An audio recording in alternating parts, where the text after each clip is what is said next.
जिसका कोई नहीं होता उसका निर्मला कुष्ठ आश्रम है। परिवार से तिरस्कृत, समाज से बहिष्कृत लोगों को इस अस्पताल में शरण मिलती है, लेकिन कोई सरकारी अनुदान नहीं मिलता। सांसद विधायक भी इस ओर ध्यान नहीं देते। यह बात अलग है कि समाज के कुछ लोग उनकी सहायता करते हैं, जिसके चलते फिलहाल कम से कम 40 मरीज का इलाज चल रहा है।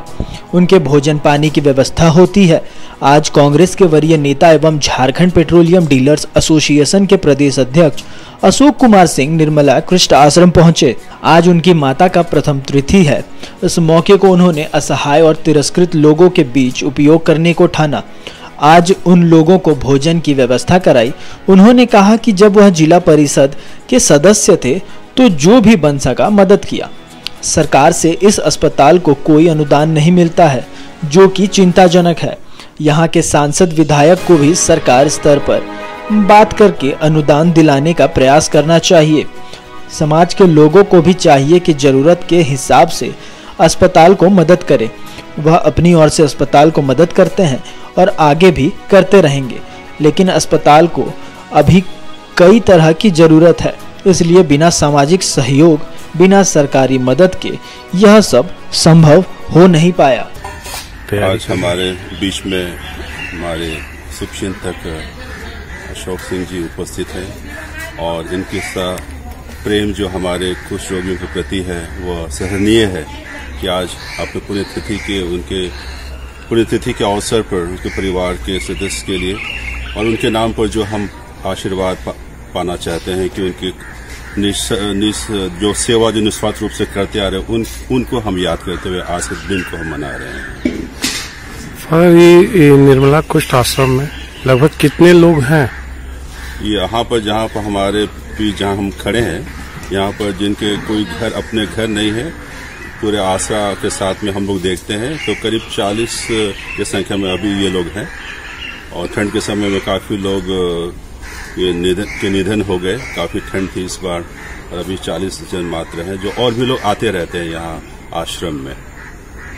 अपना पूरा परिचय दे दिया। मैं यहाँ के डायरेक्टर हूँ, फादर अजय तिड़ू, गोविंदपुर। ये सेवी है और कांग्रेस के नेता है और हमारे विशेष शुभचिंतक है। हमारे लिए मरीजों की चलने के लिए उन्होंने रोड बनवा दिए हैं और अक्सर हमारे बीच आते रहते हैं हमारी सेवा के लिए और आज भी हमारे बीच है। आज एक विशेष यादगार दिवस है। आज उनकी स्वर्गीय मम्मी श्री कुमारी देवी जी की पुण्यतिथि है, पहली पुण्यतिथि, और उस उपलक्ष्य में हम सबों के लिए, हम सारे मरीज भाई बहनों के लिए स्वादिष्ट भोजन फल वगैरह लाए हैं। तो मैं सर को धन्यवाद देता हूं उनकी उदार सेवा भावना के लिए और भविष्य में सर से आग्रह करता हूं कि हमारी जो ज़रूरतें हैं अगर हो सके तो हमारे लिए कुछ मदद करने की कृपा करें, क्योंकि हम लोग को मदद की ज़रूरत है। हम लोग अभी थोड़ा फाइनेंशियल कंडीशन अच्छा नहीं है, तो मैं सर से ही आग्रह करूंगा अगर हो सके तो हमारे लिए कुछ मदद करने की कष्ट करें। धन्यवाद। आप लोग जो है यहाँ आश्रम के लिए सरकार से कभी अति किए कि नहीं? सरकारी नीति उतनी अच्छी नहीं है, आसान नहीं। हम लोग कोशिश किए हैं, बहुत कोई आए हैं और आश्वासन दिए हैं, लेकिन अभी तक हम लोग को सरकार की ओर से कुछ प्रोत्साहन तो मिला, लेकिन कुछ हम लोग को अनुदान अभी तक नहीं मिला।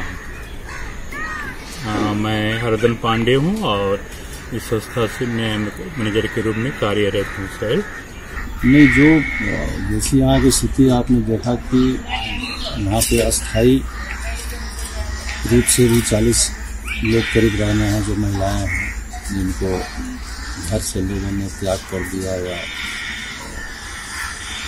कुछ ऐसे भी हैं जिनका कोई घर ही नहीं है, अनजान है, जिनको कहीं से बुला करके यहाँ लोग रह रहे थे।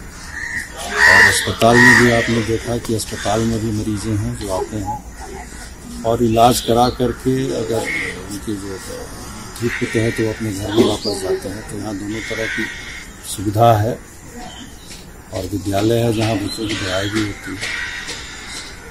तो मैं पिछली बार भी आया था यहाँ, तो उनके अनुरोध पे एक सड़क का निर्माण कराया था, क्योंकि कच्ची मिट्टी में लोगों को चलना पड़ता था और बच्चों को पढ़ाई में दिक्कत नहीं हो तो इमरजेंसी जो बल्ब होता है वो भी मैंने अच्छी मात्रा में दिया था। लेकिन मैं यही कहना चाहूँगा कि समाज के जो भी वर्ग हैं इस तरह के संस्था को आकर के आर्थिक मदद देना चाहिए, करना चाहिए, क्योंकि कोई सरकारी ऐड नहीं है इनको, ना राज्य सरकार से है ना केंद्र की सरकार से है। मैं तो राज्य और केंद्र की सरकारों से ही मांग करता हूँ, यहाँ के जो प्रतिनिधित्व करते हैं सांसद हैं या विधायक, उनको भी इन सब चीज़ों को लेकर के ऊपर बात करनी चाहिए कि अगर इस तरह का यहाँ सेवा, मानव सेवा हो रहा है तो सरकार के पास काफ़ी फंड है, BCCL है, CMRI है, जिनके पास भी CSR के तहत काफ़ी फंड रहता है। तो इस संस्था को, इस जैसी संस्थाएं हैं, यहाँ है एक आपके हवाई अड्डा के पास में भी है, जहाँ पे उस तरह के लोगों को, बधिर जो हैं, जो बोल नहीं सकते हैं, वैसे लोगों का वहाँ ट्रीटमेंट होना चाहिए, मदद होना चाहिए। समाज के लोग भी करें और जो सरकारी संस्थाएं धनबाद में हैं उनको भी आगे बढ़ करके मदद करनी चाहिए।